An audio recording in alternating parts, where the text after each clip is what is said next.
Hello everybody, it's me, Fee Timms, also known as White Zulu. I must explain from the start that the old apartheid flag, die Vierkleur, in my new background does not represent a political statement in any way whatsoever. My autobiography, White Zulu, is not a political commentary, nor does it include any particular references to apartheid and what it entailed. That flag is consigned to history now, and as I had no means of imposing a photograph on top of it, it remains on my wall. All that flag represents is a piece of history covering the first 44 years of my life. So please ignore it as exactly what it is. A meaningless piece of cloth now consigned to the history books. Thank you. Hello everybody, it's me, Fee, or White Zulu, and welcome to another reading from my book of the same name. And this is my time at I'm going to finishing school in Switzerland, but I'm still living with the lovely Ancho family. And this one is called Romance. So I hope you enjoy it, and happy listening. The following day, Pierre was feeling restless and asked me and his sister if we wanted to take a drive and do a bit of sightseeing. All the mountain passes should be clear by now, and I can take you to places and show you things you've never imagined. He drove us past Gestad and on along narrow, twisting roads, most of them with hairpin bends. We went along a fairly wide road that stopped abruptly at the sheer granite face of a mountainside. "What's this?" I asked. "Shouldn't there be a tunnel through to the other side for the road to continue?" Pierre laughed. "You'd think so, but look closer."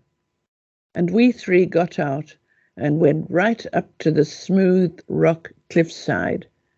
Then I saw a narrow, vertical slit which ran from the ground to the top, and a camouflaged sentry box to the side of the huge doors, well hidden and almost out of sight. It was manned by an equally well camouflaged soldier in a helmet with a rifle of some sort over his shoulder. He was watching us. Pierre waved to him, and he saluted back. There's a massive hollowed-out storage hangar full of fighter jets, grenade launchers, tanks, missiles, cannons, ammunition, you name it, every kind of armament you can think of, Pierre said quietly. Not many people know it's there. Even the local people living and farming around here. But I did one of my year's conscription in the artillery, and I know hundreds of caches exactly like this one, all of them hidden right inside the mountains and out of sight. This was one of my postings as a guard. Fascinated. I had no idea Switzerland was so heavily defended. That's the idea, said Pierre. We make it look as though there's nothing here in this country in the way of weaponry, but there are plenty and very well hidden. But has Switzerland ever been invaded? I asked, looking around, craning my neck to see the tops of all the surrounding snow-capped mountains, and wondering where an invading force could possibly attack. Never, said Pierre succinctly. On this sort of terrain, nobody stands a chance of an invasion. So why do you guys keep so much armory for protection? And, incidentally, why do you have a compulsory 2-year conscription for all the men as soon as they've left school? I was puzzled. So, we have a fully trained and equipped standing army at all times, answered Pierre. Why, if you've never been invaded? Surely the mountains surrounding it, the Alps and the Jura alone, would be the biggest deterrent. Ask him why women aren't allowed to vote, Catherine chipped in. Really? I was amazed. The country seemed so modern. I know it's crazy, but we are armed to the teeth when there'll never be an invasion, and we don't allow women to vote, sighed Pierre. I don't understand it either. Perhaps it's because we're one of the richest countries in the world and can't take any chances. Anyway, we've seen enough. I'm hungry, so let's go get a baguette somewhere. Here I must add, in a referendum held on February the 7th, 1971, 67.5% of male voters approved the right of Swiss women to vote and stand for election at the federal level, 3 years after I left Switzerland. We drove the whole day through beautiful little mountain villages, each chalet with scarlet geraniums cascading from their window boxes. There were rivers swollen with ice-cold melted snow, rushing over grey-green pebbles. We saw meadows covered in wildflowers of every colour imaginable, lakes with swans gliding gracefully over surfaces that mirrored deer bounding up. Excuse me one moment. Sorry about this. Hello, Mike? Hello? I'm in the middle of a broadcast. Can I call you later? God, sorry about this. Hello, Mike? Oh.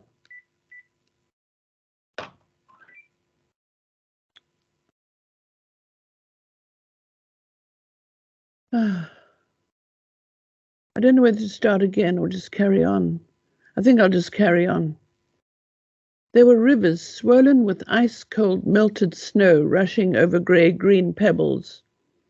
We saw meadows covered in wild flowers of every colour imaginable, lakes with swans gliding gracefully over surfaces that mirrored the snow caps of the Alps, and even a few chestnut-red-coated deer bounding up a rocky scree left by an ancient glacier. It was dark by the time we got home for supper, and excitedly I told Silette and Monsieur about everything we'd seen. Pierre asked me if I'd like to ski Les Diablerets with him on the Sunday, as he'd heard about our abortive former attempt with the 2 Rogers in charge. Those 2 idiots should have checked the weather forecast before they took you up there, he said. It's a full moon tonight, therefore the weather is completely settled, so it should be a fine day. The next morning, after breakfast, he and I left in his car for the glacier, as Catherine had to go back to her nurse's residence early in time for a Sunday night shift. You can use my goggles and mittens, she said kindly. For me, the ski season is over. And off we went.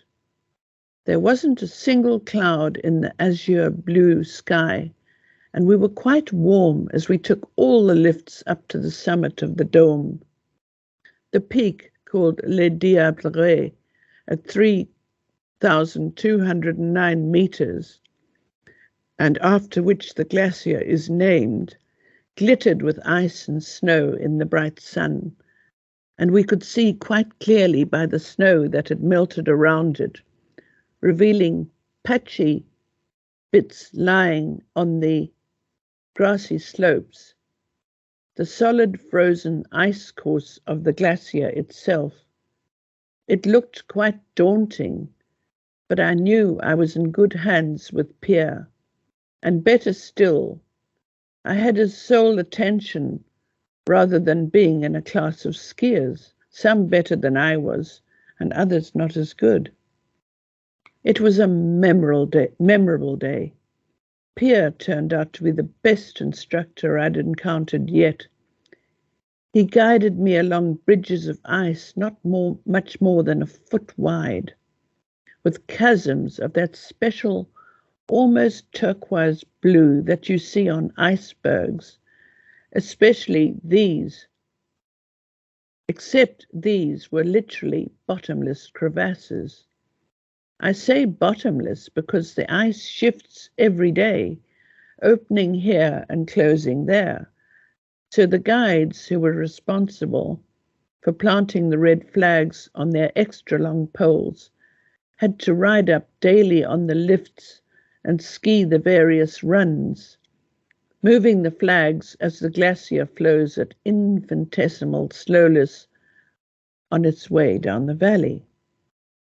Le diable is the French word for the devil, and I could see why the Swiss had named these extremely challenging ski runs, one of which is a 7-kilometre long Olden ski run, with 10 installations and 30 kilometres of ski runs at altitudes ranging from 1,350 to 3,000 meters. I spent half my day scared half to death, and the other half so exhilarated I felt as though I was flying. Pierre gave me the greatest compliment of all. You could easily have won your gold medal the way you ski. Now, I'm so proud of you. I'm going to award you your medal right now. And he embraced me and kissed me gently on my lips. We were both glowing from the exertion and excitement of a fine day's skiing, and I thought we'd just been caught up in the exhilaration of the moment and he'd got carried away. But when we finally packed our skis and other equipment back into his little Citroën 2 chevaux, these were perfect little vehicles, skiers, as they had a little canvas roof, which, when open, one could stand one's skis up so they stuck out of the top. He put his arms around me and kissed me again, this time a longer, lingering kiss, and said, I'm famished, but I'm not paying Gestard prices for something to eat and drink. Let's drive to Rougemont. I thought we'd be going straight home. But Pierre found a tiny bistro in the village, which was even smaller than Châteaudet, and we shared a big baguette crammed with ham, Gruyere cheese and gherkins, sitting at a tiny round table covered with a red and white checked tablecloth, and on which stood an old green wine bottle with a lighted candle stuck in it. I've never tasted anything better. We washed it down with lots of glühwein, and I felt as if I was floating on air as we wandered back to the car, hand in hand. Once we reached home, Pierre said, it's still early. Let's go and meet Monique and Jacques and make an evening of it. So he popped his head in at the chalet to tell his mother we were going to be late. And he took me to the disco. I'd heard plenty about this place, but never been invited, since I'd always been the fifth wheel and playing gooseberry on any outings with the others. It was almost pitch dark on the little wooden platform that served as a dance floor, and those who weren't dancing sat on plain wooden chairs, squashed in higgledy-piggledy around the small room. There, sorry about this, irritating little things. There was a glitter ball that rotated slowly, throwing off sparks of reflected light from spotlights hidden away somewhere, and the music was at full volume, with enough bass to make your teeth rattle. Although we were in Switzerland, the Beatles, Rolling Stones, Elvis, and the Beach Boys, among many other British and American groups, were at their height of fame and being played continuously by a young DJ.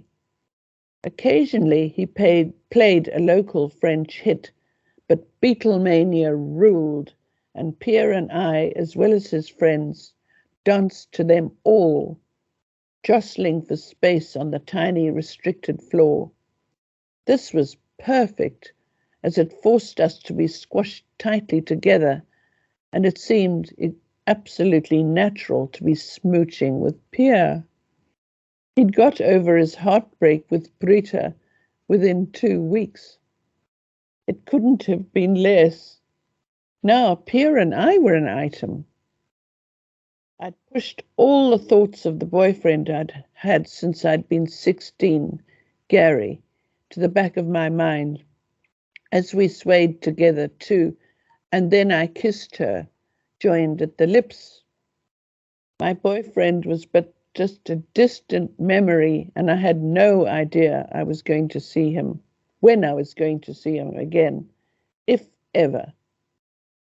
Pierre knew everybody in the village and had loads of friends, a lot of them ex-girlfriends, I suspect, as now and again I'd get a rather cold look from a particularly pretty girl I'd never met before.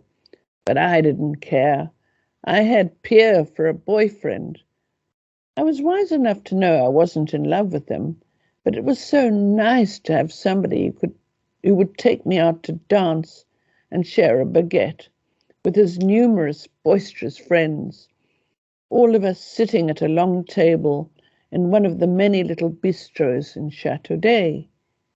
We weren't restricted to the village either, just the two of us, or in a group. We drove to other villages and towns around the valleys of the Canton de Vaud. I now spoke perfect French, but with a local Vaudois accent, and had fun when friends of Pierre's tried to fathom out where I came from. Some ventured Paris or other parts of French Switzerland, which was very flattering, but nobody ever guessed Afrique du Sud. That's all for now. More to come next week. Hope it wasn't too long with you. I apologize for the interruption, but it's a landline and I don't know how to switch it off.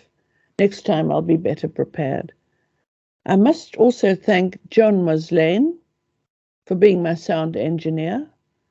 And it's goodbye from Fee, and see you next week.